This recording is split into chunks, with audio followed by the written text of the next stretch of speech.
वो चला गया, अरुण रंजन चला गया, लेकिन क्या वह सिर्फ एक आदमी था?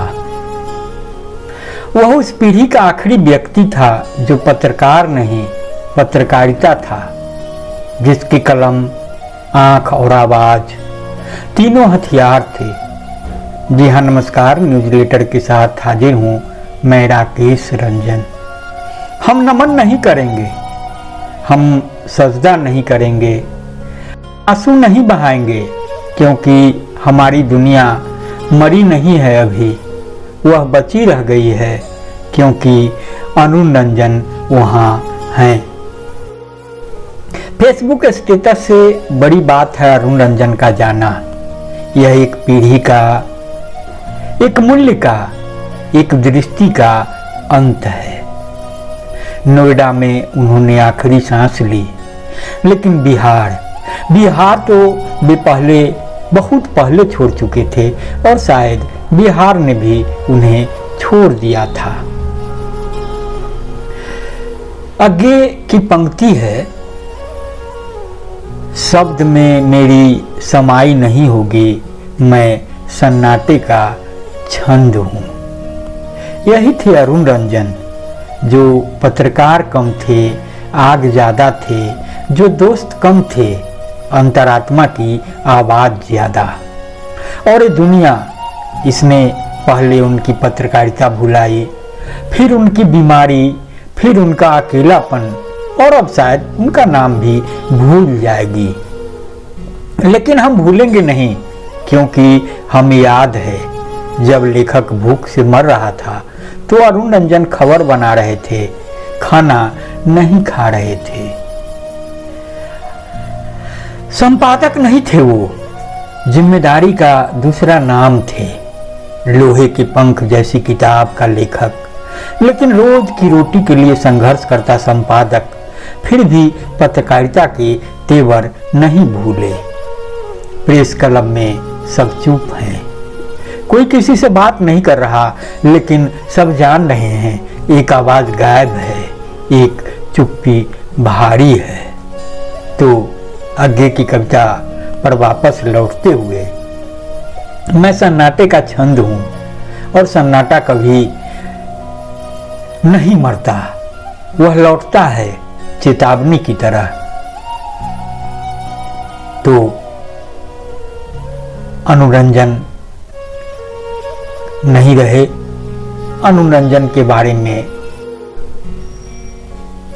उन्हें जानने वालों ने, उन्हें चाहने वालों ने, उनके साथ काम करने वालों ने, उनके सहकर्मियों ने, उनके खैरखाओं ने बहुत कुछ लिखा।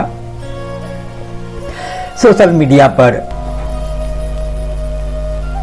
टिप्पणी तैर रही है। श्रद्धांजलि के लिए जो कुछ कहे जा रहे हैं उस पर नजर पड़ी। वरिष्ठ पत्रकार, संपादक, फिल्मवक्त, राज्यसभा के उपसभापति हरिवंश जी की टिप्पणी पर भी नजर गई। मैं जो आपको सुना रहा हूं वह है देश के वरिष्ठ पत्रकार कुमार सिंह और गुंजन ज्ञानेंद्र सिन्हा की टिप्पणी का। लब बोलू आप यही कि अरुण रंजन चले गए।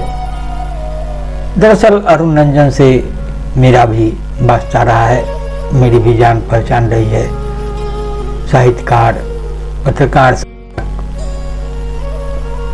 कवि, समालोचक खगेंद्र ठाकुर के माध्यम से। तो अरुण रंजन चले गए कहने को एक खबर है, लेकिन असल में यह एक विचारधारा के चुप होने जैसा है। जैसे सन्नाटा धीरे धीरे शब्दों को घेरने लगे। तो मैं जो कुछ कह रहा हूं यह श्रद्धांजलि नहीं, कोई रस्मी मातम नहीं, यह एक दोस्त, एक संपादक, एक पत्रकार के जाने के बाद बचे हुए उस खालीपन की रिपोर्टिंग है जो सिर्फ वह भर सकता था। जाना अरुण रंजन का, जाना उस शख्स का जिसे जुनून था चांद तारों को अपने हुजरे में लाने का। जिससे हमने पत्रकारिता की बारीकियां सीखी और चीजों को नाक की सीध में पकड़ने का शऊर। बिहार में भूमि संघर्षों और नक्सल के ताप की जब जब चर्चा होगी, यह नाम हर हाल में याद आएगा। तो हम नमन नहीं कहेंगे, सजदा नहीं करेंगे, आंसू नहीं बहाएंगे। हमारी दुनिया मरी नहीं है अभी, वह बची रह गई है, क्योंकि वहाँ अनुरंजन है, निगहवानी को तैयार, हंटर चलाते हुए, दुलारते हुए, सिखाते, ललकारते और खबरदार करते हुए। हमारी उस बची खुची दुनिया में अनुरंजन हमेशा रहेंगे। कल रात करीब 8 बजे, कल यानी 23 जून को, उन्होंने आखिरी सांस ली नोएडा में। बेबी भाभी और बिटिया सज्जा ने मैसेज डाला, आज के दिन 11 बजे उन्हें नजर आतिश होना है। तो अनुरंजन का जाना सिर्फ एक व्यक्ति का जाना नहीं है, यह उस जमीर का जाना है जो खबर में जबरन डाले गए तथ्यों से दूर रहा। दलची नरसंहार की रिपोर्टिंग से लेकर सत्ता के गलियारों में फैली शराध तक अनुरंजन को सत्ता भी जानती थी और जनता भी। पत्रकारिता के लिए वे एक हंटर लेकर चलने वाले सजग चौकीदार थे, जो नहीं पूछते थे, सीधा बता देते थे, खबर सूंघते रहो, कुर्सी गरम मत करो। बिहार को जानते थे, बिहार की राजनीति को चीर फाड़ के देखने का हुनर रखते थे। तो बात कबल पुरानी है, मिथिलेश जी के साथ का वाकया है। तो मिथिलेश जी लिखते हैं कि हम अनुरंजन घर से लौट रहे हैं और हमारे साथ चल रही है अज्ञे की कविता। मैंने ऊपर भी उल्लेख किया है, शब्द में मेरी समाई नहीं होगी, मैं सन्नाटा हूँ। तो कभी परपटगंज में रहते थे, अब नोएडा में। घर में बैठे हैं, लेकिन जैसे कोई और बैठा है, इतना सन्नाटा। नहीं, अनुरंजन नहीं हो सकते, पर ये वही हैं जिनमें अब अज्ञे की कविता ने परकाया प्रवेश कर लिया है। तो अनुरंजन को धीरे धीरे उनके दोस्त भूलते गए, क्योंकि वे पत्रकारिता छोड़ चुके थे, कुर्सी से हट चुके थे। यही रिवाज है, यही चलन है। 1.5 साल बीमार रहे, अकेले रहे और लोग शायद किसी ने हालचाल लिया हो। तो यह रवायत है, रोल पूरा हुआ, जाइए। लेकिन जो डांट सकता था, जो घर पर फोन पर सुना सकता था, वह चला गया। अब कोई नहीं बचा जो फोन करके पत्रकार होने का घमंड फोड़ सके। तो जब खबर मिली कि लेखक हिमांशु श्रीवास्तव से मर रहे हैं, तो अरुण अपने केबिन से निकल भागे। गुंजन, नीलाभ, नवेंदु, अभी निकलो, इस वक्त जाओ वहां।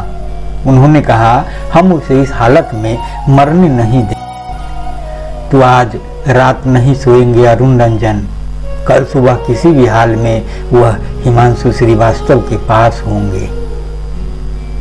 हम प्रेस क्लब पहुंचेंगे, खाना भी खाएंगे, हो सकता है मस्ती भी कर लें, लेकिन बीच बीच में सन्नाटा लौटेगा, क्योंकि हम जान गए हैं कि सन्नाटा भी एक भाषा है और अनुरंजन उसी भाषा के अंतिम कवि थे। तो बहरहाल न्यूज लेटर राकेश रंजन की ओर से मैं राकेश रंजन उन्हें श्रद्धा निवेदित करता हूं और यही कामना करता हूं कि अनुरंजन पत्रकारिता की दुनिया में बार बार पैदा हो, बार बार अपनी दस्तक दें, अपनी धमक दें। तो आपकी प्रतिक्रिया का इंतजार रहेगा, करेंगे। नमस्कार।